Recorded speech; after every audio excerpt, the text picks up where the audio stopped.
E aí pessoal, tudo bem com vocês? Aqui é o canal do BR Underground, onde nem sempre que está na superfície é mais importante de fato. Gente, eu fiz esse aqui vídeo no caráter de urgência, pouco antes das eleições, pois eu acabei reunindo várias informações, dados de notícia, e realmente eu tô com uma desconfiança muito grande que vai rolar muito mais hoje as fraudes nas urnas eletrônicas do que ocorreria em 2018.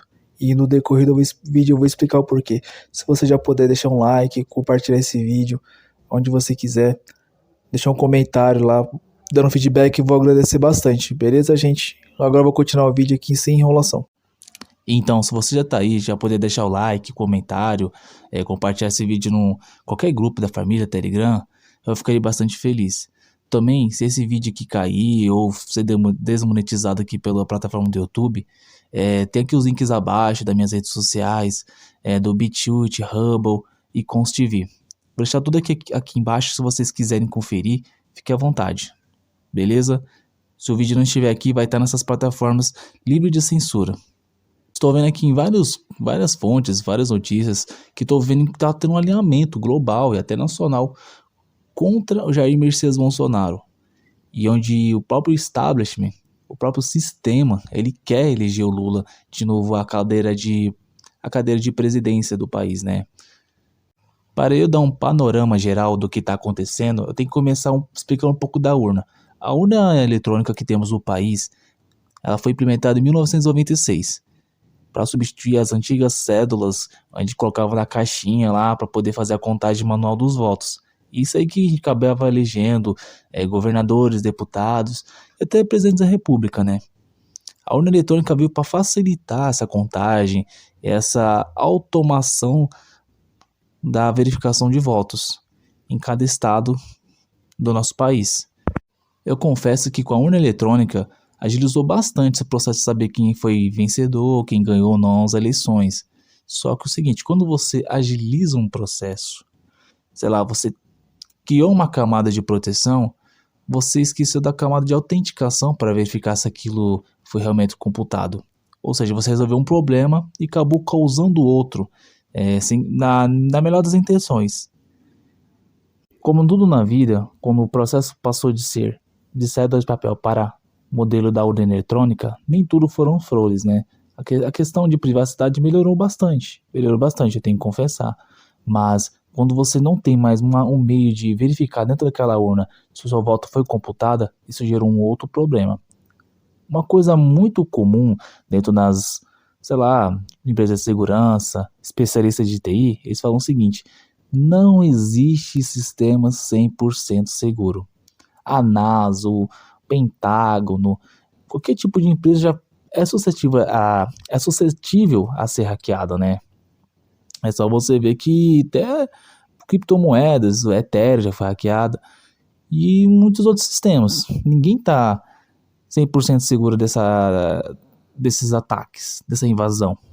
O TSE, que é o Tribunal Superior Eleitoral, ele que comanda e gerencia as eleições no Brasil, afirmou, depois de muita gente bater neles, fazer muitas críticas a eles, ele afirmou o seguinte, né?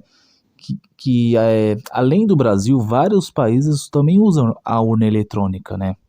Querendo tipo desmentir uma fake news que o Brasil estava usando a urna eletrônica da Venezuela, tal coisa. Aí o TSE respondeu falando que vários outros países também usam, como por exemplo a Suíça, Portugal, Austrália, Canadá e até a Índia, né?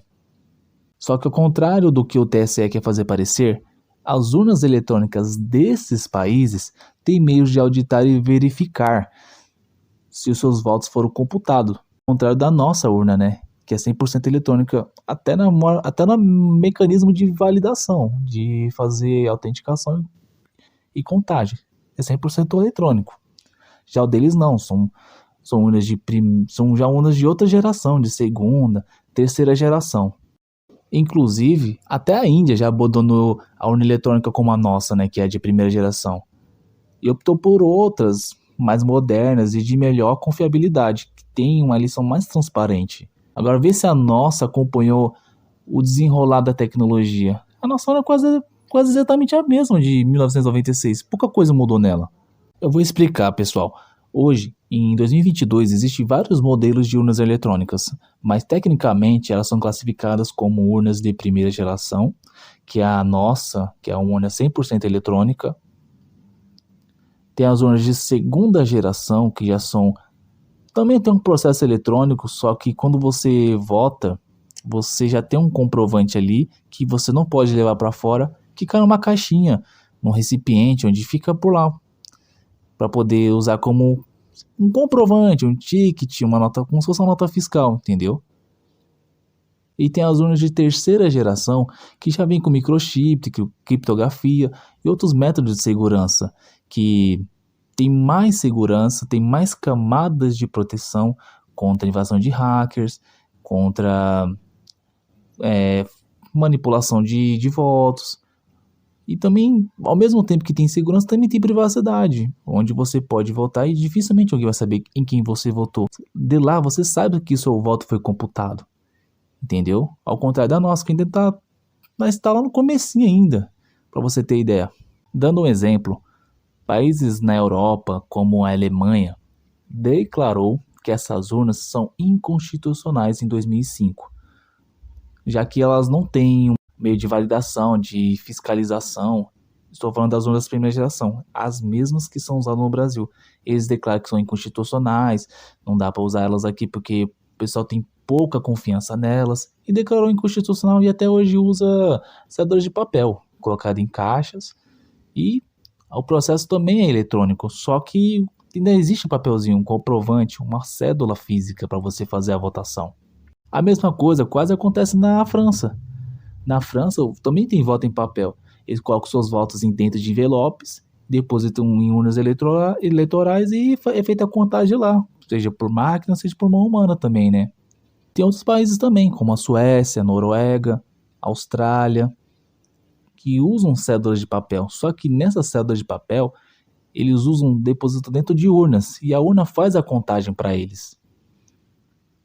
E futuramente as pessoas podem verificar se foi computado ou não, se a contagem na maquininha deles bate com o número de cédulas que está ali, entendeu? E tem outros detalhes técnicos que eu não vou entrar muito a fixo, senão o vídeo vai ficar enorme. Se quiser eu faço um vídeo só sobre os detalhes técnicos, entendeu? Pensa só, até o Japão, que é um dos países mais desenvolvidos do mundo, que tem uma tecnologia, sei lá, fora de precedentes, muito à frente do Brasil, até eles não confiam nas urnas eletrônicas. E quase toda a sessão eleitoral deles, eles usam papel também. Cédula de papel, faz o voto e coloca numa urna. Por quê? Eles não confiam em processo 100% eletrônico de software, porque sabe que aquilo pode ser manipulável. Já com papelzinho é mais difícil, é possível você fazer até recontagem futuramente, caso você tenha dúvidas, questionamentos, sabe? E como o Brasil estava sendo passado muito para trás, muitos políticos daqui mesmo já tentaram implantar o voto impresso, que seria uma maneira de auditar, verificar e contar se o voto foi para a urna ou não. E pasma, até o Fernando Henrique, que era presidente do Brasil na época, sancionou essa lei do próprio voto impresso. Acho que 2001, 2002. Eu vou deixar aqui na descrição que é o artigo dessa lei que ele sancionou. Só que ele sancionou essa lei e logo em seguida derrubou. E hoje, em 2022, ele é contra. Não se sabe o motivo ao certo, porque ele resolveu debandar, resolveu inverter a posição dele sobre o voto impresso. Dizem as más línguas que é porque tem um deputado aí, que está na presidência, que começou a defender esse voto. E por isso o Fernando Henrique começou a ser contra. Mas nada comprovado, né? É só achismo meu mesmo. O ex-deputado Jair Messias Bolsonaro, que hoje é nosso presidente da República, promulgou a ideia da implantação do voto impresso novamente, já em 2014. Aí em 2015, a Câmara aprovou, e já estava para ser sancionado quando o STF resolveu declarar inconstitucional e barrou a lei. Simplesmente barrou. Agora vem a questão, por que querem tanto barrar esse voto impresso? Por que tem tanto medo de implantarem urnas com meio de autenticação fora da urna? A urna não imprime e deixa a pessoa levar. Ela imprime e joga num recipiente, numa urninha do lado. Não tem como a pessoa retirar ali. É só para verificar que o seu voto foi validado. Somente isso. Por que o pessoal tem tanto medo? Já barraram 2 vezes isso. Se em 2015 tivesse aprovado e sido sancionado, 2018 já era para ter sido implantado. Mas o pessoal não quis. Porque, não sei lá, diz que é inconstitucional, aquelas desculpas que todas genéricas, sabe? E o que era temido em 2018 aconteceu. Houve inúmeras denúncias de fraudes das urnas, houve muitos problemas, por exemplo, a pessoa vota num número, aparece candidato do outro, diz que as urnas deram problema, vários problemas nas urnas que ela começa a dar defeito, sabe? Onde uma pessoa diz que não estava computando o voto, tentou várias vezes. Tem inúmeros vídeos na internet. Alguns podem ser falsos, só que grande parte com certeza é verdadeira também. Que eu já vi muitos casos aqui perto de casa também. Onde o pessoal votava e parecia um candidato A, só que ele votou no B. Ou aparecia nenhum dos dois. Isso demonstrando que a pessoa ficava totalmente confusa, não sabia para quem foi o voto. E às vezes anulava o próprio voto por medo de votar na pessoa errada, sabe? Muitos especialistas em segurança da informação, como por exemplo o Diego Aranha, que fez uma entrevista lá no programa do Danilo Gentili em 2014, já havia falado de alguns problemas que existiam na nossa urna eletrônica. Eu vou deixar até um trechinho do vídeo para você ver o que ele estava falando. A gente simulou uma eleição, recuperou os votos em ordem e mostrou que era perfeitamente factível.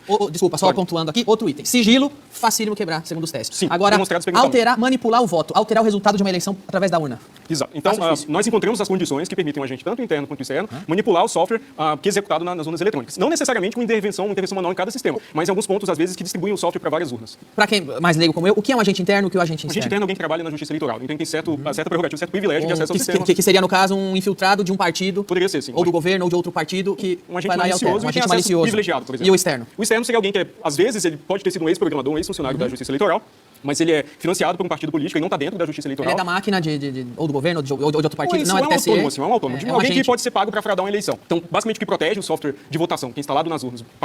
E além desse, também tem outras entrevistas na Globo News, falando que lá em Las Vegas o pessoal conseguiu invadir, conseguiu em pouco tempo adulterar a urna eletrônica. Vou deixar um trechinho do vídeo rapidinho, para vocês entenderem o que aconteceu. Pro bem, como sempre, que é também o que a gente vê no maior congresso de hackers que acontece em Las Vegas, certo? Exatamente. E onde as urnas eletrônicas foram monitoradas e o que se viu é que o sinal amarelo está aceso. Nenhuma urna eletrônica deixa de ser vulnerável, é isso? É isso, Cecília. O que acontece? Foi realizada há alguns dias a maior conferência de hackers do planeta, que se chama DEF CON. É uma conferência que acontece em Las Vegas e reúne não só hackers, mas agentes do governo, advogados, jornalistas, que estão lá para pensar na questão da segurança dos sistemas eletrônicos. E a novidade da DEF CON desse ano, que acontece desde 1993, é que eles fizeram uma coisa que eles nunca tinham feito. Eles foram testar a segurança das urnas digitais. Pegaram lá vários modelos, os hackers ficaram testando a segurança daqueles aparelhos e todos, invariavelmente todos, foram hackeados em menos de 2 horas. Em 2021, antes das manifestações de 7 de setembro, em uma live da Jovem Pan, o presidente Jair Bolsonaro expôs documentos do próprio TSE, onde eles confirmavam que foram invadidos, que sofreram um ataque hacker, e tiveram até os seus logs de invasão apagados. Eu deixei todas essas informações aqui abaixo, caso você queira conferir. A live não está mais no YouTube, porque o YouTube derrubou a live do Bolsonaro. Começou já a censura daí, onde o próprio presidente não pode falar, não pode se manifestar contra as urnas eletrônicas, da qual todo mundo questiona, sabe? Já começou a censura daí. E o detalhe é que a live foi derrubada falando que tinha informações falsas, sendo que o Bolsonaro tinha documentos do próprio TSE afirmando que eles foram hackeados, foram invadidos. Entendeu?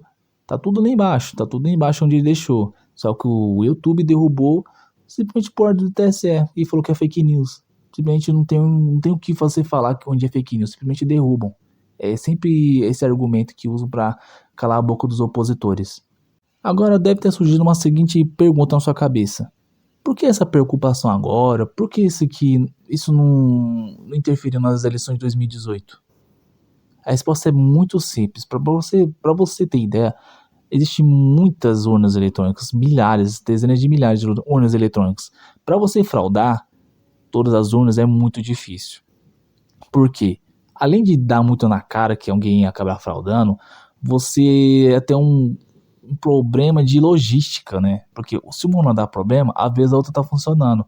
E é difícil você fazer um parelhamento completo nas urnas, fazer ela todas trocar. Não tem como, sei lá, 100% das vezes conseguir, né, adulterar uma urna, adulterar um voto. Vamos dizer que 15, 20% você conseguiria fazer isso, mas não todas. E o Bolsonaro, como ele tinha muito apoio popular na época, e ainda tem hoje, ele perdeu muitos votos com isso. Tenho certeza, tenho absoluta certeza que ele perdeu muitos votos com isso. Só que não foi suficiente para eleger o Haddad. Não foi muito suficiente para fazer ele perder. Entendeu? Às vezes ele ganhou tanto voto, mas tanto voto que só literalmente impediram ele de ser eleito no primeiro turno. Impediram de ser eleito no primeiro turno, mas não impediram de ser eleito como presidente do país, porque recebeu muitos votos. E não foi suficiente o nível de fraude. Portanto, que é níveis locais. Não pode ser feito em todos os lugares ao mesmo tempo, senão o pessoal vai dar uma multa na cara. Senão o Ministério Público fica em cima, a Polícia Federal também. Entendeu? Por isso que não aconteceu em 2018. Hoje já é bem diferente. Eu vou explicar por quê. Desde aquela época de 2018, o Bolsonaro já havia perdido todos os turnos nas pesquisas eleitorais, já tinha perdido disso, daquilo. E as pesquisas erraram. Simplesmente as pesquisas erraram.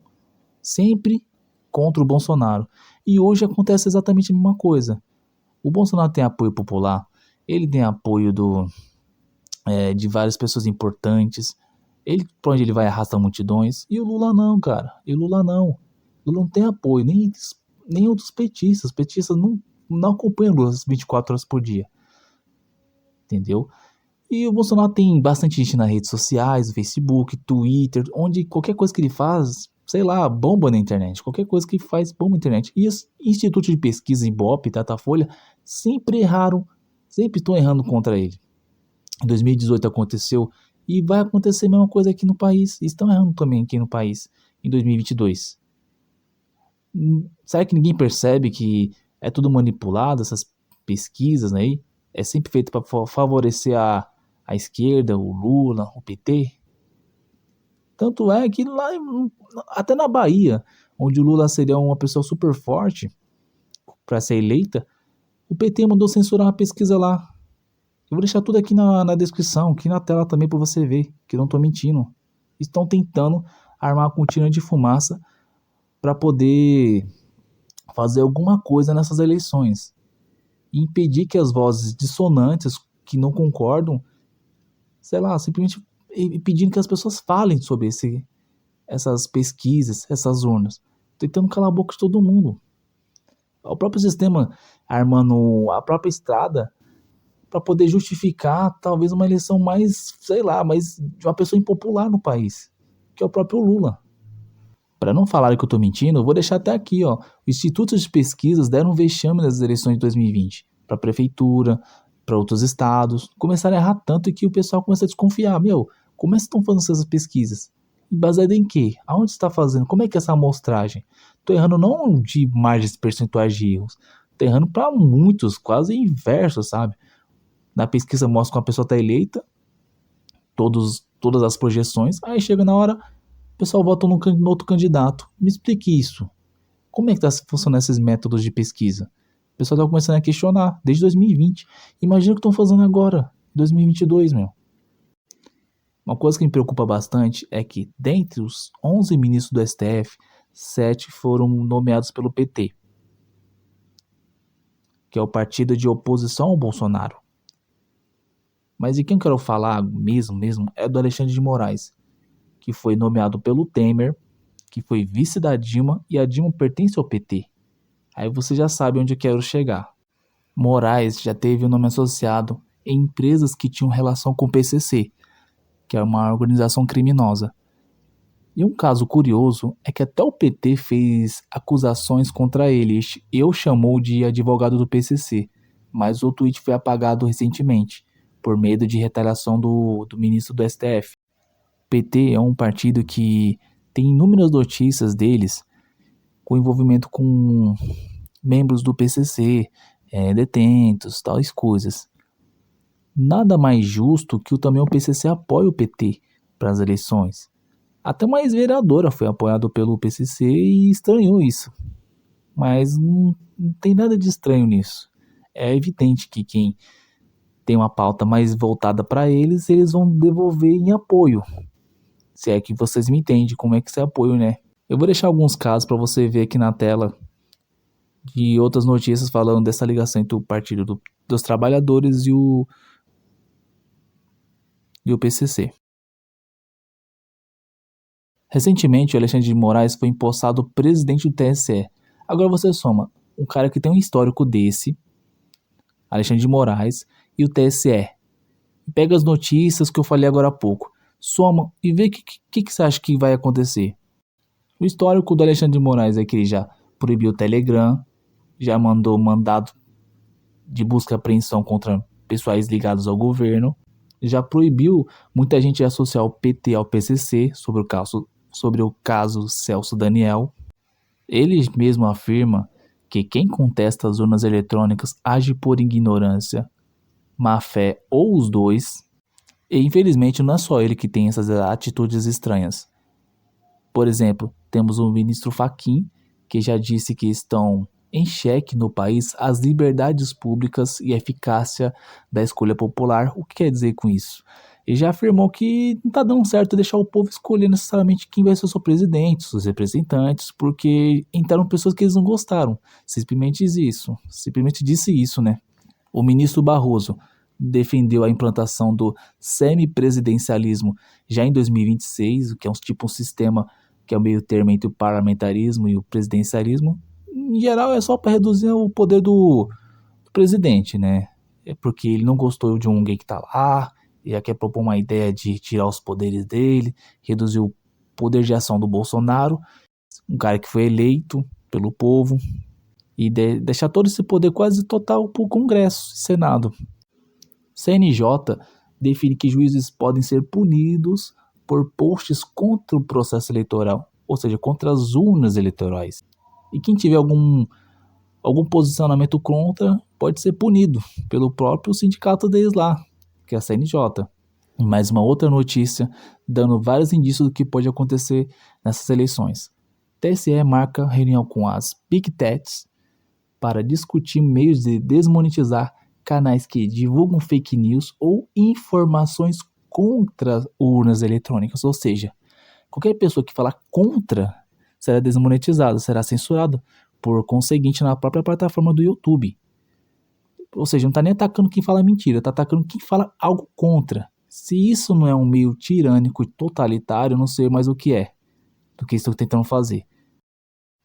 E outra questão séria é que para 2022 não teremos, alguns lugares não vão cobrar que você coloque o seu polegar ali e use sua digital para poder verificar se é você mesmo, verificar que você não está votando em outro lugar. Isso era um fator de segurança também na hora que você ia para sua sessão eleitoral. E já não vão cobrar que tenham alguns lugares isso aí, entendeu? Isso dá muita margem para problemas, compras de pessoas indo para outros lugares, entendeu? Pensa só tudo que eu falei aqui, gente. Pensa tudo que eu falei aqui. Se você tá até agora no vídeo, pensa tudo que eu falei aqui. Você acha que eu estou preocupado com isso? Né, não. As Forças Armadas estão preocupadas com isso também. Porque é tanta notícia, sabe? Já contrapondo eventuais críticas futuras que até eles se levantaram contra isso. Eles estão sugerindo ao TSE que eles verifiquem as urnas, façam testes para poder verificar se elas estão seguras ou não. Eu vou até citar algumas notícias aqui para vocês. Notícia. Defesa diz ao TSE que vai indicar militares para fiscalizar as urnas e Polícia Federal recomendou ao TSE voto impresso para fins de auditoria. Mais uma outra notícia. Forças Armadas pedem que TSE facilite a auditoria das urnas por partidos. E nesse momento que eu estou falando aqui agora, as Forças Armadas já disseram que vão auxiliar na verificação dos votos e nas urnas em tempo real no dia das eleições. Graças a Deus, pelo menos alguma coisa vai vai contrabalancear isso, pelo menos, né? Vai nos ajudar. Já estou aqui chegando já no final do vídeo, gente. Por que o STF, gente, tá tão preocupado em censurar críticas e comentários negativos sobre as urnas? Será que estão tão com medo do Bolsonaro se reeleger? Já deu pra ver que eles não gostam muito do cara lá. Ou seja, já não estão muito gostando dessa coisa de escolha popular, voto legítimo. Já não estão gostando muito do cara ali, não. O engraçado é que em 2017 o próprio TSE fez propaganda sobre o voto impresso de maneira correta. E tava lá todo mundo, essas pessoas que eu falei agora, Gilmar Mendes, Barroso, tava tudo ali no vídeo da propaganda do TSE sobre o voto impresso, sobre as urnas eletrônicas com voto impresso. E de repente eles mudaram de opinião. Vou deixar aqui o vídeo para vocês mesmo verem, que não tô falando nenhuma mentira. O novo equipamento foi pensado para destros e canhotos. O teclado apresenta uma distribuição das teclas mais inteligente. A urna está com um visual mais moderno, leve e simpático ao eleitor. Pensou-se nesse novo design com esse objetivo, de um melhor diálogo entre o mesário e o eleitor, né, facilitar, portanto, todo esse trabalho. Ela é esteticamente muito bonita e vem se integrar a esse sistema extraordinário de apuração eleitoral que nós temos no Brasil. Eu achei o design moderno, bonito, futurístico. O aspecto externo é muito agradável. A parte frontal é um pouco mais alta do que a do modelo atual, proporcionando melhor visualização do que foi digitado. Outra novidade é a posição da bateria, localizada em um módulo externo. Essas mudanças vão permitir que o transporte aos locais de votação seja mais rápido. Numa viagem na região amazônica, que teria que ser feita por 3 viagens de avião ou de helicóptero, você pode fazer em 2 ou até em uma viagem só. Isso diminui o custo da justiça eleitoral. Outra inovação é o módulo destinado ao repositório do voto impresso. Por ser fabricado em tecido flexível, o local destinado ao voto facilita a reposição. O novo layout foi pensado para atender a determinação do Congresso Nacional e implementar o voto impresso. Agora temos que acoplar também esse modelo do voto impresso. Estamos discutindo com o Congresso se é possível atrasar ou se é necessário mesmo fazer essa modificação. A urna eletrônica usada no Brasil completou 20 anos. Cada equipamento tem vida útil de 10 anos. A ideia é fazer a troca pelos novos equipamentos a cada eleição, quando a Justiça Eleitoral realiza a compra de novas urnas para fazer a substituição e também para acompanhar o crescimento do eleitorado. A questão é o seguinte, mesmo que a velha imprensa, né, ela diga que Lula está com 500% de votos e o Bolsonaro vai perder em todas as projeções, assim como eles fizeram em 2018, peço perdão, assim como fizeram em 2018, não vai adiantar, pois está na cara, mano, tá tão na cara que eles estão mentindo nas pesquisas que até o povo na rua já nem liga mais para elas, nem liga para elas. Onde o Bolsonaro vai, o Bolsonaro é saudado, multidão, sei lá, fazem em volta dele lá, muita gente vai lá ver ele. Enquanto o Lula não arrasta nem meio gato pingado, meu. Não arrasta ninguém, não tem pouco engajamento nas redes sociais. Vou dar um print de quanto tá as redes sociais de cada um. Isso porque a mídia diz que o cara vai ganhar, meu. Diz que o Lula vai ganhar de todos os jeitos. Não tem como. Ou as pesquisas estão mentindo, ou a realidade aqui pra mim é outra. Veja você com seus próprios olhos, que eu vou deixar aqui. Depois de tudo que eu falei aqui, gente, será que é paranoia da minha cabeça, que estão tentando criar tipo um alinhamento no sistema, uma espiral do silêncio onde impede qualquer pessoa de falar contra determinado assunto, como aconteceu na pandemia, onde as pessoas são censuradas, são perseguidas? Será que é paranoia da minha cabeça? Eu acho que pelas fontes eu acho que não. Onde o sistema está preparando o terreno para que alguma coisa aconteça e essa coisa aconteça a favor deles e não do voto popular. Não sei se é que vocês me entendem. Mas mesmo que isso aconteça, eu recomendo, votem no seu candidato, anote o número certinho, votem e depois cobrem, caso sejam eleitos. Tudo bem? Vamos deixar com as Forças Armadas ver o que eles podem fazer pela gente, fazendo que o processo seja 100%, corra sem problema nenhum, onde a escolha popular vença e sejam eleições limpas. É isso tudo que queremos, eleições limpas. Fechou? Eu vou deixar com vocês uma frase do Joseph Stalin, que é um comunista, ditador, que governou a União Soviética. Abre aspas. Quem vota e como vota não conta nada. Quem conta os votos é o que realmente importa. Fecha aspas. Olha a frase do cara. Se isso parece alguma coisa pra você, depois você me conta aí. Continuando. Outro comunista, que foi ditador da China, Mao Tse Tung, afirmou o seguinte, abre aspas, comunismo não é o amor. Comunismo é um martelo com o qual se golpeia o inimigo. fecha aspas. Só por esses dois você imagina como é que deve ser super democráticos esses partidos de esquerda, né? Onde revelaram esses ditadores sanguinários. Com o qual o Lula se identifica. Lula falou que apoia muitos partidos de esquerda da América Latina, inclusive Cuba, Venezuela e Argentina. Ele também tem uma afiliação com as pessoas dessas. E eu pergunto a você acha que se o Lula chegar na presidência, o que ele vai fazer?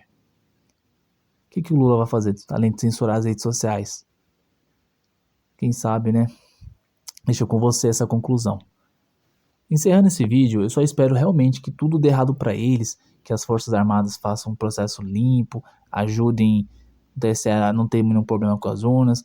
Espero que não role uma fraude, espero literalmente que tudo que eu falei aqui seja só paranoia na minha cabeça, mas pelo que eu postei aqui agora, é impossível falar que é tudo coincidência, que cada fato encaixa com o outro. Entenderam? Então, pessoal, se você chegar até aqui, por favor, deixa um like no vídeo, dê um comentário lá e muito obrigado por assistirem. Obrigado mesmo. Fiz esse vídeo com muito trabalho, muita pesquisa e vou deixar o link aqui na descrição de tudo que eu tô falando. Beleza? Fique com Deus e boas eleições, gente. Caso não faça um vídeo até lá.